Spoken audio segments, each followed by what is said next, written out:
अभी तो ये अंगड़ाई है, अभी तो ये अंगड़ाई है। कोटेदार एकता, कोटेदार एकता, कोटेदार एकता।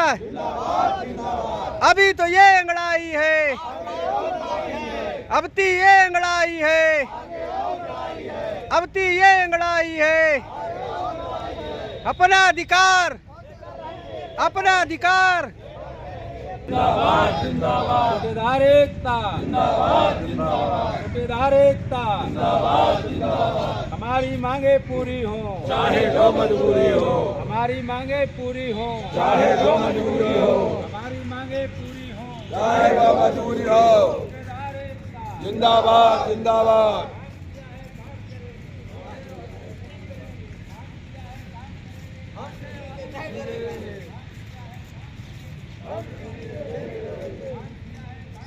या तैयारी करेंगे तो कोई मेरे पीछे हो या ना हो, हम अपने भाइयों के लिए पहली लाठी हम अपने सर पे खाएंगे। मेरे सर से खून बहेगा,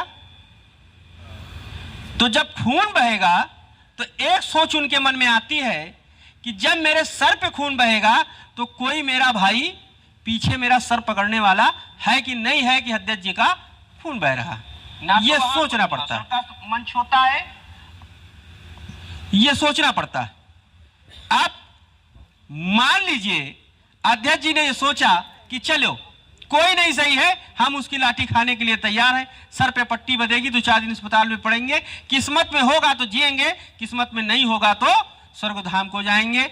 लेकिन फिर भी हम जानते हैं कि मेरे परिवार का, मेरे भाइयों का भला होगा चाहे जिस कलम से हो। लेकिन उसको इनको एक बात और सोच में आती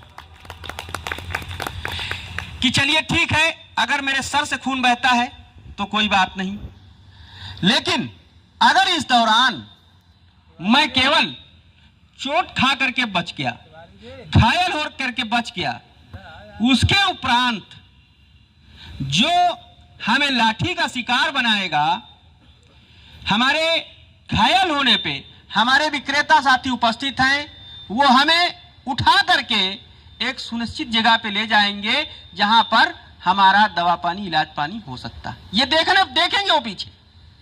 और अगर ऐसी संख्या नहीं मिलती है, ऐसी मजबूती उनको नहीं मिलती है, तो उनको ये भी सोचना पड़ जाएगा कि सर तो मेरा फूटेगा ही, खून बहेगा ही, और मारने वाला हमको सम्मान नहीं देगा।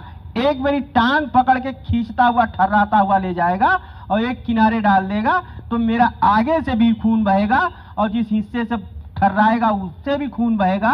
तो मैं लेटूंगा बैठूंगा कैसे, और मैं किसके लिए ये अपना खून बहाऊं, ये हमको सोचना पड़ता है।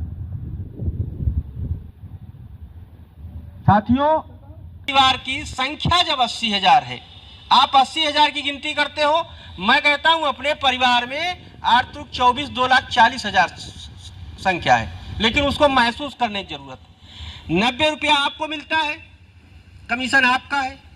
आप अपने घर में तौलने वाले को रखे हो, उसको कहां से देते हो? उसी 90-100 से देते हो। किसी के यहाँ गेहूं चावल तौलने वाले 2 आदमी है, तो हो गए कितने? 3। 80,000 विक्रेता है और 80,000 1,60,000 वो हो गए, और कितने हो गए? 2,40,000। और 2,40,000 अगर प्रत्येक विक्रेता ये सोच ले कि इस 90 रुपए से इतने लोगों का भला होता है, तो वो अपने आप में शर्मसार हो जाएगा और विचार करेगा कि जहां बैठना चाहिए हमें, वहां बैठना चाहिए। क्या कमीशन केवल संगठन के पदाधिकारियों का बढ़ेगा, अन्य विक्रेताओं का नहीं बढ़ेगा?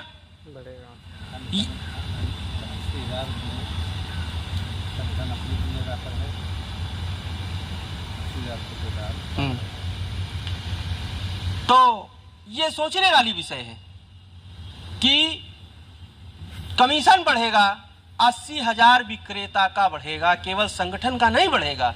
संगठन के पदाधिकारियों का नहीं बढ़ेगा। केवल अभी तक तो हर कार्यक्रमों में आप सब से अपील की जाती थी, निवेदन किया जाता था, प्रार्थना की जाती थी कि आप लोग सहयोग करें और बढ़ चढ़ के सहयोग करें। लेकिन ये धरना है। आप सोचिए इस विषय को। धरने में न कोई तीन है न कोई झाम है। धरने में हम नाराज बैठे हैं एक परिवार के 10, 20, 50 सदस्य। अगर एक बार आप सभी को अवगत कराना चाहूँगा, हमारे प्रदेश उपाध्यक्ष माननीय बड़े भाई संजय दुबे जी जनपद एटा से अपने सक्षम पदाधिकारियों के साथ हम लोगों के बीच पहुंच रहे हैं। हम सभी साथियों से निवेदन करेंगे करतल ध्वनि से उनका और उनके साथियों का हार्दिक स्वागत करें। आदरणीय बड़े भाई संजय दुबे जी जनपद एटा। जिंदाबाद जिंदाबाद कोटेदार एकता जिंदाबाद जिंदाबाद कोटेदार एकता जिंदाबाद जिंदाबाद। हमारी मांगे पूरी हो चाहे जो मजबूरी हो। हमारी मांगे पूरी हो चाहे जो मजबूरी हो। हमारी मांगे पूरी हो चाहे जो मजबूरी हो। कोटेदार एकता जिंदाबाद जिंदाबाद।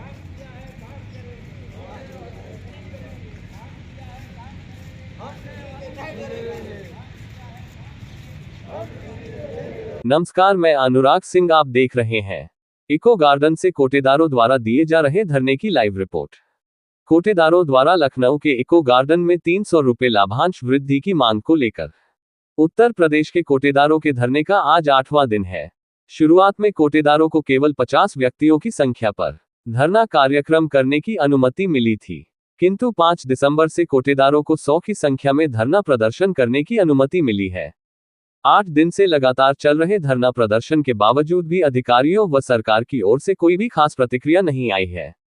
इसी को देखते हुए आदर्श कोटेदार वेलफेयर एसोसिएशन के बैनर तले तथा प्रदेश अध्यक्ष कमलेश मिश्रा की अध्यक्षता में चल रहे अनिश्चितकालीन धरने पर कोटेदारों की संख्या में बढ़ोतरी होनी शुरू हो गई है। इको गार्डन में धरने की शुरुआत राष्ट्रीय गान से शुरू होकर इको गार्डन में ही नारेबाजी करते हुए मार्च कर कोटेदार अपने धरने का समापन कर रहे हैं। लोक दर्शक की खास रिपोर्ट देखने के लिए आपका बहुत बहुत धन्यवाद। इसी प्रकार के खबरें देखने के लिए चैनल को लाइक करें, सब्सक्राइब करें और शेयर करें।